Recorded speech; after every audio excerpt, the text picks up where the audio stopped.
And according to the Texas Department of Family and Protective Services, there have been 22 child drownings so far this year. That does not include the teen who drowned after paddleboarding at Lady Bird Lake in early June. Now, last year, 103 minors drowned. It is also one of the leading causes of death for children on the spectrum. Eileen Lamb is with Autism Speaks and mother of 2 autistic children. Welcome, Eileen. Thank you so much for joining us to talk about this.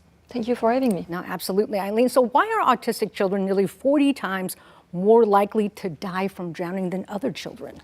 Well, first of all, a lot of autistic children are drawn to water. You know, they love the sensory input they get from water.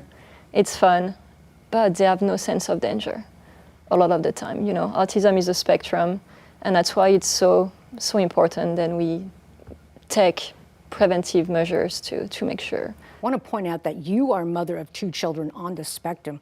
What is the challenge or challenges trying to teach them how to swim? Well, it's really difficult when they don't understand danger, first of all, but also when there are other behaviors that make it difficult to teach a child to swim. For instance, they might struggle to follow direction. They might have other challenging behaviors like aggression. Sometimes they have an intellectual disability. And so there are a lot of difficulties with teaching autistic children to swim. That's why the work I do at Autism Speaks is so important, because we have a lot of resources to help families with autistic children. You taught one of your sons how to swim. How difficult was that? And what advice do you have for other parents trying to do the same?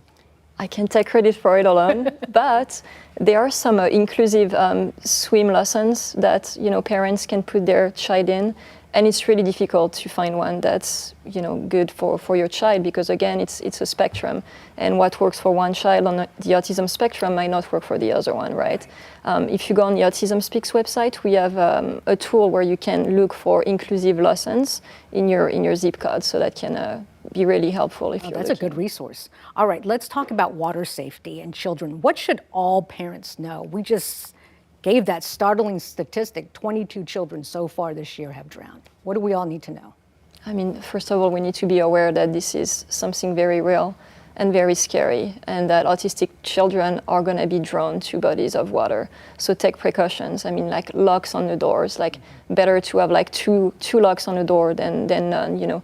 Always, if you have a pool in your yard, like a gate, wearable ID locators devices are also great if your child is prone to wandering, and always be aware of where your child is and find swimming lessons early if possible. That sounds good. Eileen Lamb with Autism Speaks. We appreciate your time. Thank you so much. Thank you so much, Rob.